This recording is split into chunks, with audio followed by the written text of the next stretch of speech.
All right, we're going to go ahead and begin. Welcome, everyone. First of all, I want to let you know we are recording today's session.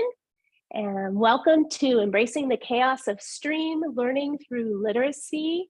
My name is Laura MacDonald, and I am the Director of Professional Learning here at NCEA, and we're glad you're here for our first webinar for the summer, all inspired by Convention NCEA 2023. We listened, we looked at your feedback, and this is one of the favorite sessions that we had at convention this year. So just a few housekeeping notes. If you have questions, you should be able to ask the questions in one of the boxes here below, and we will attend to them as we go. At the end of the session, I'll share a link that will give you feedback. We love your feedback. We love to share your feedback with our speakers as well, so they can hear from you. And you'll have the option at the end to add your email. That way we can send you a certificate of completion. Should you like to have that, we will get that for you. Today's webinar, Embracing the Chaos of STREAM, Learning Through Literacy, is with Stephanie Horgan. As I mentioned, glad you're here, Stephanie. She is experienced educator. She's been with us, educating as a classroom teacher and a school administrator for 17 years. She specializes in leading professional development sessions and focusing on technology, bringing it into the classroom with cross-curricular units. She has spoken nationally on topics of project-based learning, technology in the classroom, STREAM, and digital tools. She is Google certified and enjoys helping teachers learn best practices for integrating technology into the daily lessons in unique and creative ways. But before we begin, let's begin as we begin. All things in prayer. So please join me in the name of the Father, the Son, and the Holy Spirit. Amen. God of love, thank you for every teacher who notices this child's special gift. Thank you to teachers who are listeners and gentle guides. Thank you to teachers who expect much and love enough to demand more. Thank you for the special teacher in each one of us. God of mercy, sustain teachers who give everything they have. Strengthen teachers who assume the blame for so many problems beyond their control. And help exhausted teachers rest. God of strength, encourage teachers to take care and inspire them to nourish. Motivate teachers to keep on learning for the fun of it and to make learning enjoyable for children. We wonder about teachers who know how to quiet a 5-year-old class or help 4th graders be empathetic. We admire teachers who enjoy middle school writers or teach physics or math or history. Bless the people who are expected to accomplish these miracles and who know how to comfort children when miracles don't happen. God of justice, help and support teachers in their special callings, wherever they teach, wherever their obstacles are that they face. We pray these things in the name of our great teacher, Jesus Christ. Amen. In the name of the Father, the Son, and the Holy Spirit. And now, you're up, Stephanie. Yay! Oh, I'm so happy, guys. Thank you so much for having me, Laura. Thank you, all of you, for taking time out of your very busy schedules to attend today and to be present. My name is Stephanie. I am so excited to be sharing this presentation with you. As Laura said, I am an experienced educator, a classroom educator, and an experienced administrator as well. I have been in Catholic education my entire career and very blessed to have taught in multiple dioceses, including the Diocese of Raleigh and currently the Diocese of Arlington. And so I'm very pleased to be with all of you and to share this presentation that I was so blessed to be able to share while I was in Dallas this year for NCEA in person. Please know that you are welcome to ask any question in the comment section. I would be happy to answer for you, and I also am happy to let you know that I am going to be sharing this presentation with Laura, so that when she sends out the link and everything, you will be able to access all of these documents that I'm going to be sharing with you as well. So I just want to take a moment before I begin to explain the way that I do professional development. I am going to be sharing a lot of ideas with you today. I don't at any point ever want this to be overwhelming for you at all. Please know that when I do this, I give presentations to a lot of educators at all different experience levels with technology. And so I want to make sure that you don't feel overwhelmed. You take one idea and implement that one idea into your classroom. And when you're ready, come back, watch the webinar again, or contact me directly and implement another idea. Please don't feel that you have to take this and implement the entire thing all at one time and change completely the way that you run your classroom. That is absolutely not what I want. And I just hope that you take something out of this that you can implement into your classroom. I also really hope that all of you are on your summer break, or at least very close to your summer break. Summer break is coming up at the end of Friday is a half day. So I'm very excited to welcome in the summer. My children are very excited to welcome in the summer, and I know that you are all as well. So I'm going to begin by sharing my screen with you. And again, you will have access to this presentation and all of the resources that I'm about to share with you. So let's go ahead and begin. There we go. So again, this was the presentation that I gave when I was in Dallas for NCEA, Embracing the Chaos of Stream Learning Through Literacy.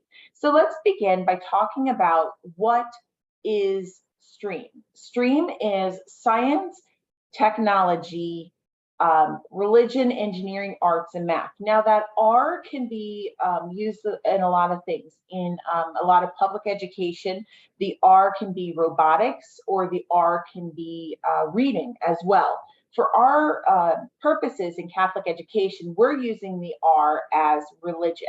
So science, technology, religion, engineering, arts, and math, and how we can incorporate all of that to bring together a cross-curricular experience for our students, and incorporating these things into our daily curriculum in all ways. So STREAM and literacy already go hand in hand. Literacy is a part of every single subject. It is a part of our history lessons as we read the textbook. It's a part of our science as we read data. It's a part of, obviously, everything that we do, because literacy is just integrated throughout our entire day. It's how we learn information and how we share that information. So using a cross-curricular approach to learning is allowing the students the opportunity to learn skills within various contexts. These, they are exposed to curriculum material in different classes with different teachers. And so that's so wonderful, because we all are different teachers. God made us all different teachers, and he made our students different learners. And so having the students have access to multiple ways, different ways of receiving that information is really beneficial to them. And so it can help to take that information from their short-term memory to their long-term memory as they're hearing it again and again in multiple classrooms in multiple ways. And so it broadens their lens of understanding.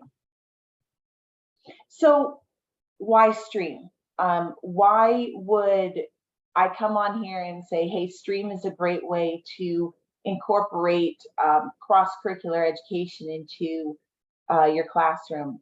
It's because we are dealing with 21st century learners, and 21st century learners have skills that are very different than we had when we were kids. They are what we call digital natives. They are born knowing how to do tons and tons and tons of things on the computer. I don't know if you've ever handed an iPad to a 2-year-old. They automatically know what they're doing. They know how to click through the apps. They know how to close the apps. They know how to clear the screen. They know how to navigate from page to page. It's incredible. And it's like they've never touched something before, but they automatically know how to do it. So all of these 21st century learners need 21st century skills. They're used to receiving information in multiple ways coming at them all the time. And a lot of that information is through technology.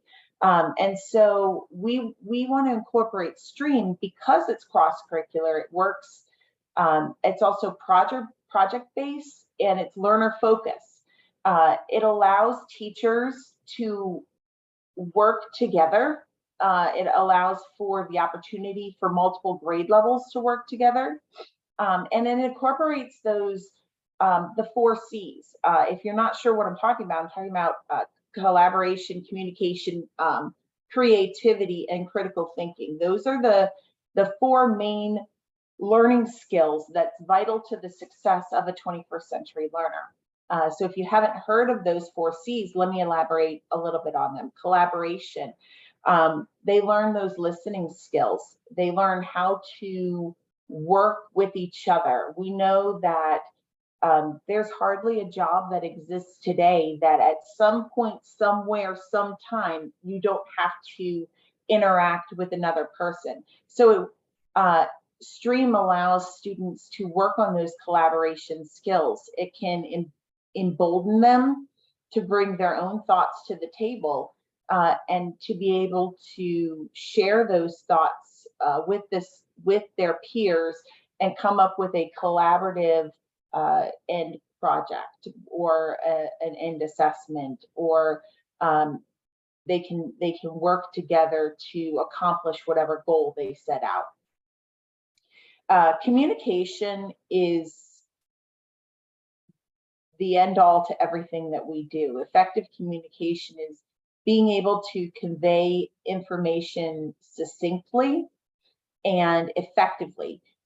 With tech communication today, it's important how to share with students how to effectively communicate. And what I mean by that is how to share information that is clear and concise and to the point.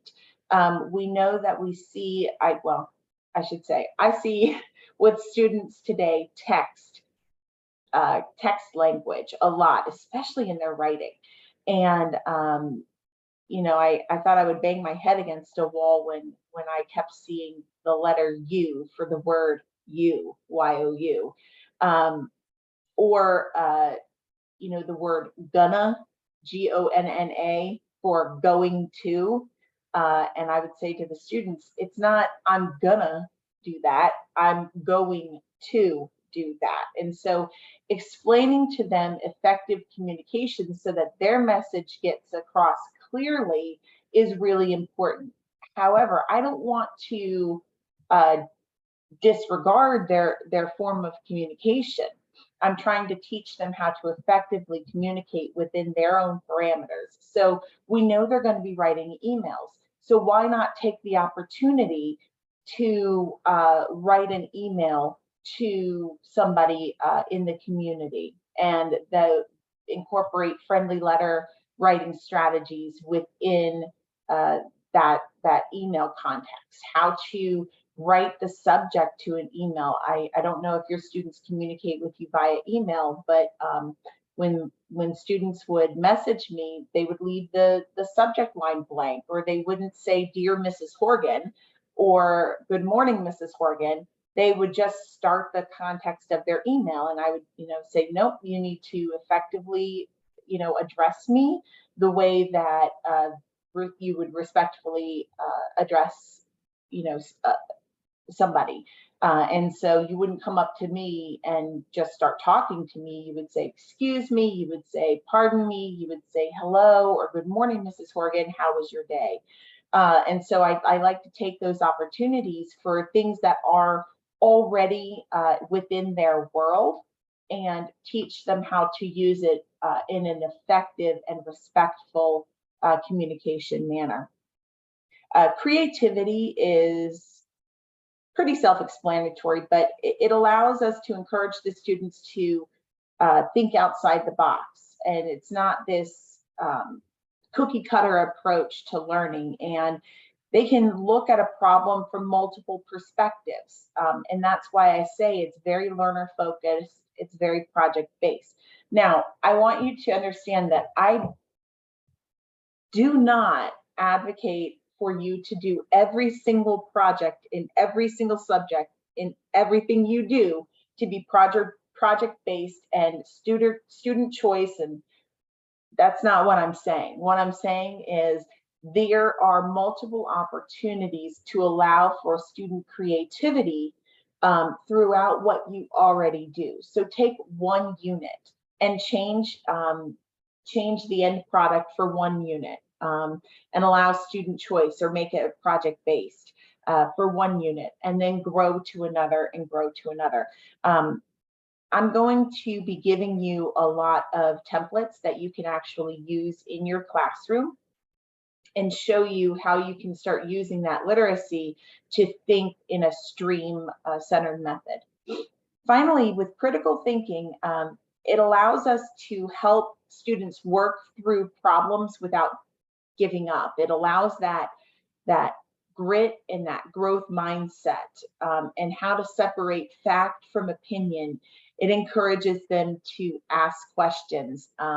You know, what I'm seeing very lately with students is that I see students that, for example, try to tie a shoe. They can't do it the first time, they give up. And they want you to do it for them. It's hard for them to continue to try and try and try. I see that not only with a physical thing like tying a shoe, but I see that with multiplication problems. I see that with long division. I see that with probability and fractions. It's frustrating and it's hard because students want instant gratification, and it's hard for them to develop that grit and that growth mindset. And so the critical thinking aspect of STREAM allows for us to do that.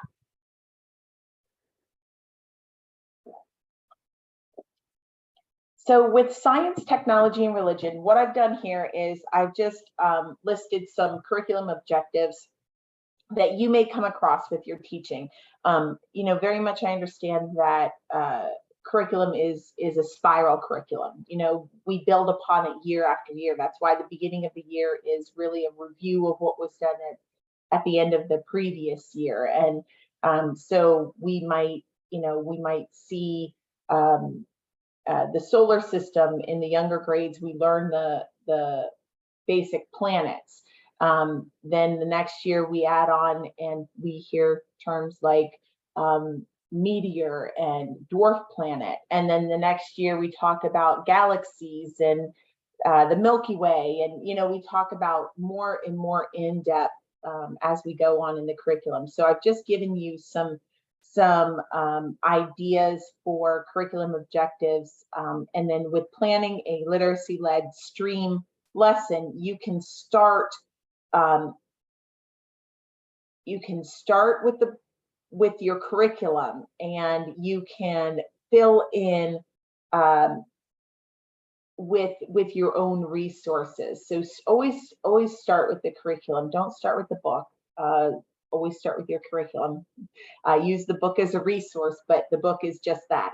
It's a resource. It's not the be all end all to everything we do. So with technology, we hear about resource, research, and student creation. And with religion, we can integrate it into the subjects. We're very blessed that it's unique to Catholic schools. It's part of our mission. It's what makes us who we are. And it also allows for Catholic social teaching principles to be brought up and to be integrated into the curriculum. With engineering, arts, and math, again, there's the opportunity with engineering, this kind of this formula for the design, the build, the test, the rebuild, the retest. And it's a beautiful cyclical design that really is designed to help with that grip and that creative thinking to problem solving. With art, you have a lot of students who are, you know, artistic in various ways. Every time I bring up art to my students, they go, "Oh, I can't draw." And I'd say that's not the only art. You know, when I was in my undergraduate degree, I was a theater minor, and my concentration was theater. And I used to tell my students that they got a front row seat to my show every single day.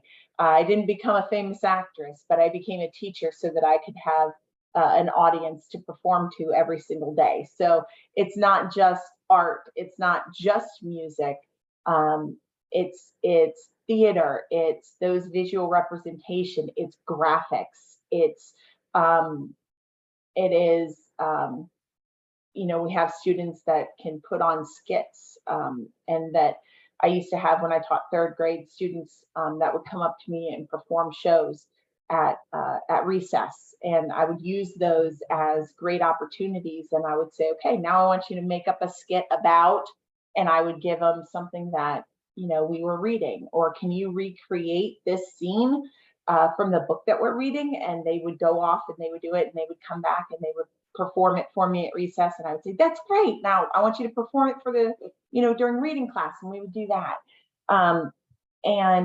So arts is not just drawing. It's music, it's theater, it's graphics, it's visual representation. And with math, I just gave, there's a lot of topics for math: measurement, probability, logical reasoning, number sense, shapes, symmetry. Those are just a few. Those are just a few. And so there's a lot of opportunities to incorporate your math as well. Extension activities can be offered to students who, number one, who have a pre-assessment and who have mastered a certain concept that you're about to teach, or you have early finishers who have attained a mastery of concepts. You know, you can do this in a variety of ways. You can set up centers, you can do early finish folders. In my classroom, I had the units laminated, my early finish units laminated inside of manila folders. And the students would pick up a book that had the activities in the folder inside of the book. So I would have, you know, let's say Very Hungry Caterpillar. And inside of the Very Hungry Caterpillar was my stream unit for Very Hungry Caterpillar, laminated, and they were in a bubble bin in the back of my classroom. And so once a student chose a book, they were committed to follow through on that unit. They couldn't change here and there. They would need to finish precisely what they started. And so if you have a leveled classroom library, you can pick a few books from the various levels to put there to start, and don't feel like you have to have an entire bubble bin finished. Let's say you have 3 copies of the Very Hungry Caterpillar. Use those 3 copies and just make 3 laminated versions of your unit and put it in the back. So let's talk about how to choose a book.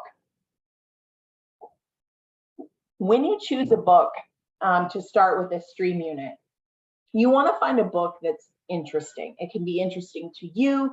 It can be interesting to your students. It can be a new book that you've just discovered. It can be one of your old favorites. It should be relevant to your students, something that engages them, something that makes you excited as well to create this unit.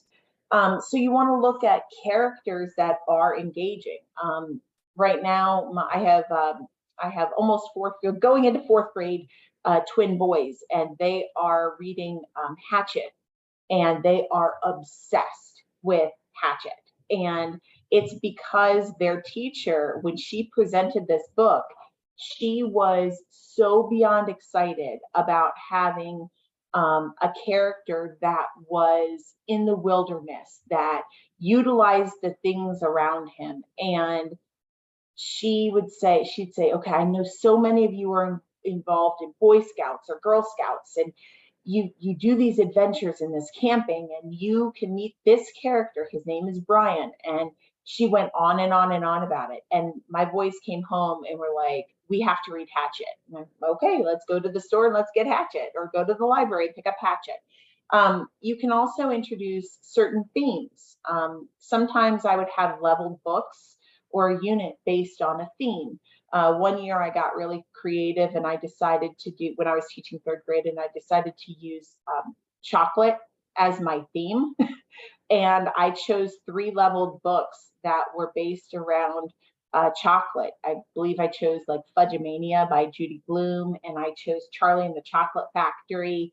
And I can't remember the other book that I chose that was my kind of mid-level reading book, but they were all based around chocolate. And that was really fun. And I kind of got them hooked by giving them a Hershey's Kiss and talking about chocolate and the theme. And that was going to be what tied us into all of our books. Even though we were reading separate books in separate level reading groups, that was the common theme that we would see. And then you can also go by literary elements. If you're doing a poetry unit, talk about how you can incorporate poetry into various stream topics. You want to identify the problem and then build on the focus point. And first and foremost, start by defining your curriculum connections. How are you going to connect this to your curriculum? Again, the book is not your curriculum. The curriculum is what guides your teaching, those objectives and those standards. And the book is simply a resource that you can use, but there's lots and lots of resources. So don't be limited by just the book. All right, so let's get into this. This is the good stuff that you came for. Again, please know that you're going to get this, all of these book ideas that I'm giving you, as well as blank templates that you can use for planning your own units. So let's talk about this first book. This book is called Those Shoes, and it's by Mary Beth Boltz. Those Shoes is a story about a little boy named Jeremy. And everyone in Jeremy's school is getting these pair of really cool new high top shoes. Jeremy lives with his grandmother on a very set income, and there is no money for shoes. And one day he discovers the shoes at the thrift store, the exact shoes that he's looking for. And they're a size too small, but he decides he wants them so badly that he's going to spend his money to get these shoes from the thrift store, and he's going to shove his feet into them no matter what, because he wants to fit in. And it talks about how Jeremy learns about needs versus wants, and how Jeremy at the end ends up experiencing the joy of giving when he gives his brand new shoes that he got at the secondhand store to a friend of his that it actually fits his feet. And so using that, I kind of develop a question to start with, okay? Shoes are a necessity. They're a necessity for people all over the world. So how can we help provide shoes to those in need? And so I start by asking that question, and that's the question that guides me throughout the stream planning process.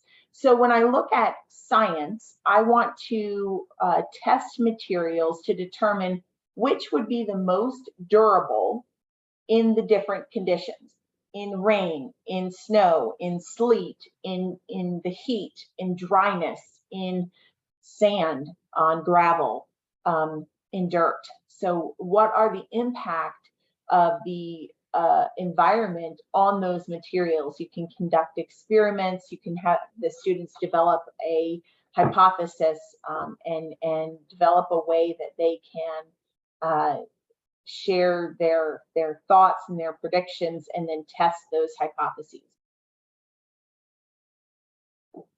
When we talk about technology, it's a great opportunity for research, but I don't want you, I'm using technology as a research in this particular example, but know that you're not limited to just using the computer for research.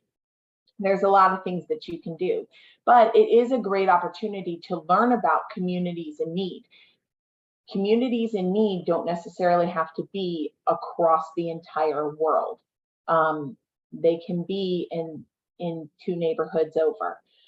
You can also research how shoes are made and what materials are used in shoes. With religion, you have the opportunity, you can host a school shoe drive and donate the shoes to a local homeless shelter or a children's home. I want to tell you about an amazing organization called Soul Hope. And I've when you get this, I've provided a link for Soul Hope here, but this is an opportunity for a service project, and your school would have to buy the kit to get this started. But what Soul Hope does is they collect jeans, used jeans, and they create shoes for various countries, lower income countries, and they create shoes out of used jeans. And so with the service project that you do, you actually go in and you can cut out the jeans, and you cut the shoe shape out of the jeans, and that's part of what you do for the project. And then you send it back and they create shoes and send it to lower income countries across the globe. But students have a direct hand in cutting out the shoes for the service project. It's usually better for the middle school, high school students because they do need to be accurately cut. But it's a great opportunity for sharing an organization that does a lot of good in the world. With engineering, you can actually build a model of the shoes that students design. So in art, you can have them design a pair of shoes and then explore those materials that they researched in science. And then for engineering, you can actually have them build the shoes that they create. You can even give bonus points if they can wear the shoes for a day. If someone can wear the shoes that they created. And then with math, you can calculate the cost of the materials needed to create your design, and you can include, figures for multiple sizes and various materials. There's a lot of opportunity for writing your own math problem or creating your own math solution based off of that. The next book that I want to feature is a book, one of my most favorite books, called Drawing God, and it's by a woman named Karen Kiefer. And I actually had the opportunity to virtually meet Karen Kiefer during the pandemic. The school where I was an assistant principal at the time, during the pandemic, we were approached by the library teacher, and she said, I researched this person because I found this book and I really liked this book, and I wanted to reach out to her so that she could come in and talk to our students. And we were able to book her. She talked to our entire school in 3 different sessions. She talked to pre-kindergarten through 2nd grade. She talked to 3rd grade through 5th grade, and she talked 6th grade through 8th grade. And she talked about her book, Drawing God. And Drawing God is based off of her daughter, Emma. And Emma is an artist. She draws pictures. And she says that they are pictures of God, but her classmates don't see God in them. And so Emma draws beautiful pictures like a loaf of bread and the sunshine and a Picasso painting. And her friends say, that's not God, Emma, that's a loaf of bread. And so Emma comes home more and more frustrated because she sees God in everyday things. And she wants to share that with her peers and how she teaches them to be able to see what she sees in these everyday items and how she sees God in these everyday items. With science, we can talk about leavened versus unleavened bread. So we know Jesus is the bread of life. So we can actually make leavened and unleavened bread. You can discuss the reactions that cause the dough to rise versus not rise, the effects of heating during the cooking process. You can bring in a little testament there when you talk about why unleavened bread exists and why that was really important in the Old Testament. It's an opportunity to again, cross-curricular these things that we see. So using the literacy to be the basis of these really fun activities with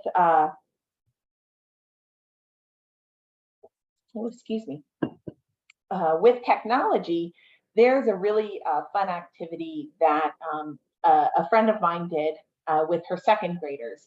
She had them create a picture of heaven, and she just gave them a piece of paper and told them to draw a picture of what heaven is like. And if you really want to see some creativity come through, give 7-year-olds a blank piece of paper and tell them to draw heaven.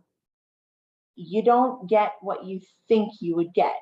My image, probably golden roads and big pearly gates and people that I love, that would be kind of what I would envision heaven to look like. And one of the second graders that I saw drew a picture of a day at King's Dominion. And it was a roller coaster with kind of a loop-de-loop. And it was really interesting because when my teacher friend said, you know, why would you, how is this heaven? Not saying wrong or right, but asked the little boy, why is this your version of heaven? And his answer actually gave her the idea to push this project a little bit further. His answer was, heaven is my best day with my family. And that was at King's Dominion. And she came and she told a bunch of us this story. And she said, and so now what I'm going to do is I'm going to take a picture of each of their drawings and make it the background on a green screen. And then I'm going to have them record why this picture is heaven to them. And then she put it together, and that's what she sent home to the parents as I believe a combined Mother and Father's Day gift. And it was absolutely beautiful, very simple to do. Download any green screen app and you can input any image. You just take a picture of it and upload it as the background. You can even use it in Google Slides. It's a great way to do it. And then you can just loop them together and overlay the students' voices using a recording app. I thought it was such a beautiful thing to hear this student share that heaven to him was the best day with his family. And that still gives me the chills. So, you know, this in religion, you can also it can also prompt a discussion about, does anyone really know what heaven looks like? What do we think heaven looks like? You can add a written piece. If your students are old enough to write down their thoughts, they can write down, and then they have a script to read when they're recording. It's totally up to you. With engineering, when we made leavened versus unleavened bread, I had the students use foil to create the pans that we had to cook the bread in. And so the pans had to be sturdy enough to hold the bread while baking without cracking or falling apart. So we used water as to measure that before we actually poured the dough into and let it rise within those pans and then baked it. But it was really fun to see the students, because some of them used a single layer of foil, and some of them found that they found that the foil was stronger when they would crumple it and then open it back up again and layer it. And so it was great. Art is, you know, like I said, Emma in the story writes about Picasso, and she draws about Picasso because she went to a museum and saw a Picasso painting. So you can learn about Picasso's style and have the students do a virtual field trip and go to a museum and view virtually an actual Picasso painting. They can try to draw some of Picasso's style into their own drawings. Maybe you want to incorporate that into the Heaven Project. I don't know, it's up to you. Just an idea to kind of get your brain started to think. And then with math, it was a great opportunity to learn about amounts, fractions, multiplying fractions, because we weren't just, with the bread recipe, we weren't just making one loaf of bread.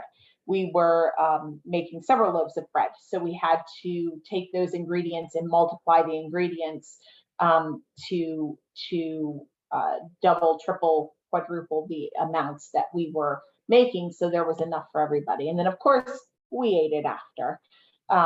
That's always the fun part, is seeing the results of your hard work. There's a great book by Suzanne Collins called When Charlie McButton Lost Power. I loved When Charlie McButton Lost Power. It is a hilarious story about a kid that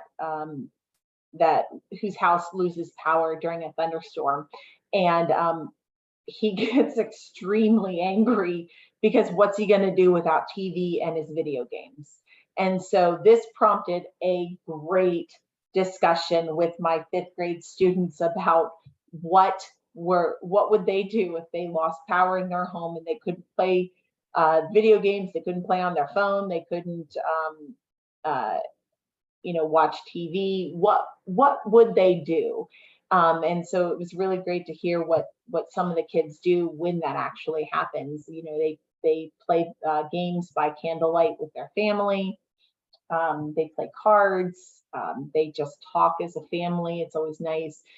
Some of them talked about starting a fire in their fireplace, or sitting at a fire pit outside if it wasn't raining. At the time, I was living in North Carolina, which was hurricane central. And so we would often lose power. And so we would have these beautiful days following this horrendous storm, and it would often go several days without power. And so it was a great opportunity to talk about what they do without TV and video games in their phones. And so with science, research weather phenomena or alternative power sources. So a lot of the students had generators. I didn't have a generator, but a lot of the students had generators, and we would talk about that as an alternative power source. You can experiment with paper circuits and electricity. Always a fun thing to do. Try to use batteries and connections to turn on a light bulb. You can also create unplugged coding activities to help Charlie get the lights back on. This is a great activity where you can have students create kind of like a puzzle map, and they have to follow directions for step 1, step 2, step 3, step 4, and step 5. And the end result is Charlie getting the lights back on. So what steps would he take? And it allows them to think through coding without actually being on a computer. And then in religion, what are some ways that we can conserve electricity? What effect does the waste of electricity have on our world? It's a good discussion point. They can build a light box or a lantern with what they learned about circuits in engineering, have them actually build something like a light box. In art, they can create a drawing while blindfolded, or they can actually use glow-in-the-dark ink to create a piece of art. There's a lot of, crayons that you can use, there's markers, and there's also puffy paint. I love a good puffy paint to draw a glow-in-the-dark activity. And they can also complete a cost analysis in math for various types of alternative power sources. What shape makes the best lantern? We talk about light reflection and light distribution.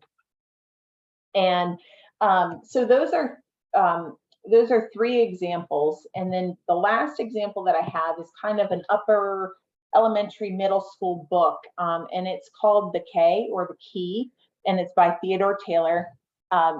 It is a chapter book, and I love this book because it opens a whole other level of discussion. But when a boat is headed to Virginia, a young boy named Philip is on that boat with his mother, and it's during World War II. I believe it takes place during World War II. And Philip is with his mother, and the boat is attacked by a submarine. And Philip is separated from his mother when the boat is blown. And he finds himself floating on a door with a man named Timothy. And Philip and Timothy come from extraordinarily different backgrounds. And they find themselves on this deserted remote island, and they must overcome their differences. And Philip must overcome the way that he's been raised to think in order to stay alive with this 60-something-year-old man named Timothy, and how they come to rely on each other for survival on a deserted island. And so in science, you can identify plants native to your area. You can make observations and create a diagram to show how the plants are different from various other climates. In technology, you can design a psychrometer that will measure the level of humidity in the air. And there are a lot of, shockingly, there's a lot of tutorials on YouTube for how to do these things. And it's a great resource. YouTube can be a rabbit hole, but it also can be a great learning resource. In religion, you can discuss how aid is provided to the victims of natural disasters. You can talk about Catholic charities and how they help. How can we prepare our community to help others in need? There's great opportunities to talk with your pastors about second collections and their purpose at church, and what those second collections do. In engineering, you can design a rain collection device that will measure the amount of rain that falls. You can have the student build it, and then you can actually gather that data. You can put them outside over multiple weeks and graph the findings. That also goes in with math as well.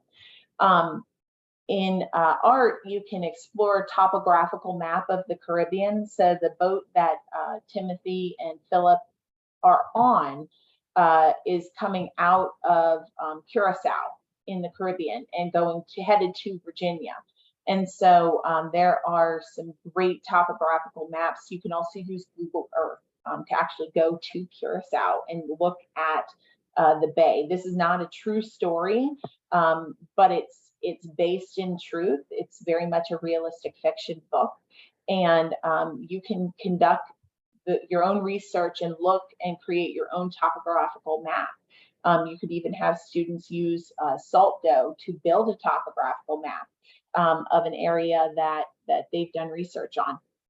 And then we can talk about in math hurricanes, because Timothy and Philip are on this remote island, and they experience one of the most devastating things they experience is a hurricane.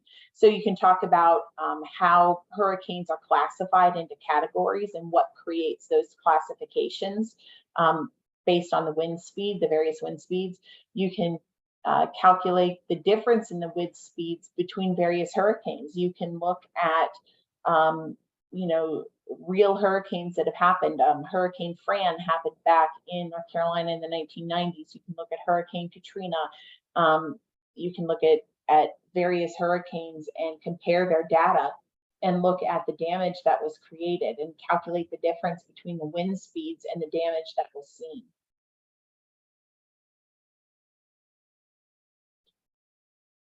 And so, again, it does not have to be just a picture book.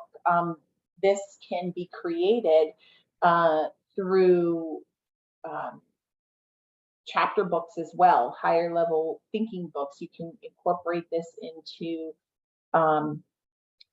your high schools as well.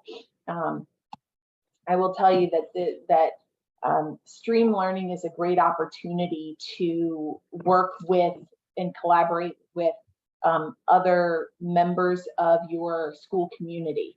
I loved working with the art teacher and the music teacher and even the PE teacher when I was doing,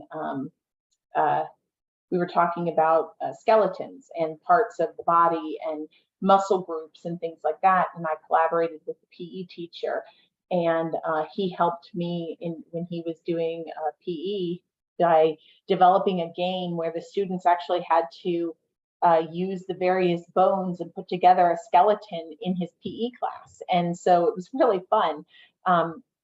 And sometimes I think that our specialist teachers feel like they're a little bit isolated and they're not part of it. And they just teach their students, but they are kind of the hidden gems, if you will, of the school, because they have such great ideas and they're really creative people to be in this role, especially if you work in a K-8 school and you have, you know, a single PE teacher that teaches kindergarten through 8th grade. Imagine the talent that person needs to have in order to work with 5-year-olds to 14-year-olds. And so, you know, tap into those resources. I really encourage you to do that. So this is an example of a blank template that you can use for your own. I've also given you another blank template that you can use. This can be easily downloaded. As I stated at the beginning, this is a great example of a resource that I can give to Laura and that you can access on your own. And when you click on it, it will force a copy because I did do this in Google Slides, and so I will have a forced copy for you. When you click on it, it will make you make a copy of it automatically, and it will automatically go into your Google Drive. But I did a poetry one for a poetry unit, and I also did just a general one that you can use. And so please use these resources. I also listed a couple of other resources on here for you. The Novel Effect app is an app that provides a soundtrack while you're reading. You can click and see the various books that are available. It's fun. Storyline Online was developed during the pandemic, and you may have heard of this because it became really popular, especially on Facebook and Instagram during the pandemic, where celebrities would read their favorite stories. Usually it was like a bedtime story. This is a great example that of something that continued even after the pandemic. There's a lot of celebrities that are reading their favorite stories. I used to like to give these to my students for fun extra things to take a look at, listen to some of their favorite actors or musicians read stories. Voice recorder. So when I was talking about having the students record themselves, voice recorder is a great app that you can get. You can also create QR codes. If you do like a flipped classroom method where you record yourself teaching and they have to watch that for homework, this is a great example. You can also use your students who are really excelling at fluency to read a story or read a book on the voice recorder app, and then the students that struggle with fluency can listen to their peers read the story and can follow along with it and practice. That's really fun. One of my most favorite websites of all time is remove.bg, and it's a free website to remove the background of photos. So this is a great thing that you can do for green screen photos. One of the most fun things I ever did was I had my students, and they took a picture in front of a green screen.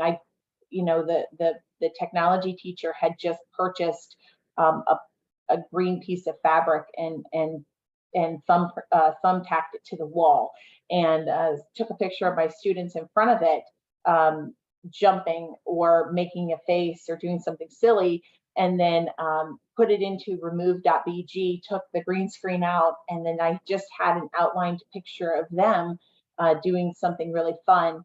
And I printed those pictures out, and they glued it and created themselves in a snow globe. And it was a really fun writing activity, because they had to write about themselves in the snow globe. You could also do it if you, create like a Honey, I Shrunk the Kids moment and put them on like the back of a bee or on the stem of a flower, or and then they have to write about in science, what their experience is from the point of view of that flower or that bee, or whatever else. And then finally, I did create this resource that you can use. You can dive into character analysis for a chosen character. If you've ever heard of a Funko Pop, I love the Funko Pops, but they are kind of those little mini bodies with big wobbly heads. And you can use this with your students to create a Funko Pop character. You can see it forces a copy. So I'm just going to click make a copy. And when we click make a copy, here comes the Funko Pop. You can use this, please use it, and allow students to work within Google Drawings to dress up the Funko Pop as one of the characters from the story. And you have a couple of options. You can insert some text boxes. You can design the background. You can have the students put the Funko Pop character in various situations and use that as a writing prompt. You can also use this as a really fun activity for passing around. So you have the Funko Pop character. One student designs the hair, one student designs the clothes, one student designs background, another student talks about the beginning of the story, another student does the middle of the story. And so they kind of have to collaborate together to create a really fun adventure for this Funko Pop character. And so this is my information, and you can feel free to contact me. If you scan the QR code, it will download my information for you. please feel free to contact me. I am so honored to be here today. And again, Laura will share all of my details with all of you if you need it in this presentation. So thank you again for being present. Thank you for being here. I'm really appreciative to all of you, and I look forward to answering any questions if you have any. And thank you. So do we have any questions for Stephanie? All right, so while you're thinking of questions you may have, just a reminder that we strive to improve every day. We want to bring you quality services. So please complete the survey. I stuck it in the chat box there. You should be able to see it. You can click on that. It'll take just a few minutes, and leave your email so we can provide you with that certificate of completion. Our next summer webinar session is next Monday. It's 3 p.m. Eastern time, and it's Middle School Mayhem. So please join us. Stephanie, thank you so much. My pleasure. I want to decorate the Funko Pop, and I also love that book about is it Drawing God or Drawing God by Karen Kiefer, one of my hands down favorites of all time. I have that book. It's an amazing book, and I could see how that can be really fun, a really fun project that you can go in all different directions with. Absolutely. So thank you so much. I guess you covered it all so well. They don't have any questions for me. Prayers. Prayers if that's the case. Well, thank you all for attending. Please do fill out the feedback. It helps me grow as a presenter. It helps NCEA with feedback, and I would love to get in contact with you if you have any questions. I would be happy to answer. We are seeing Laura that they're not seeing that. Not seeing it. It was the link to the webinar. Like looking like the register to the webinar, as somebody private messaged me and said it's the link to the webinar. Oh, I gave them the wrong link then. Let's see, they should be seeing, oh, I see. You don't want that. Maybe that was the last thing I posted there. Thank you for that. There we go. Now you should have the right one. Great. I am going to just screenshot for all of you that are leaving your emails in with me too. I just want to make sure that I will screenshot that to ensure that you get your information as well. That's great. Please, please do go through the chat and click on that and make sure you can leave that feedback form. Right, and that'll give us your email, and then we'll make sure you get Stephanie's PowerPoint slide as well as the link to this session. So thank you.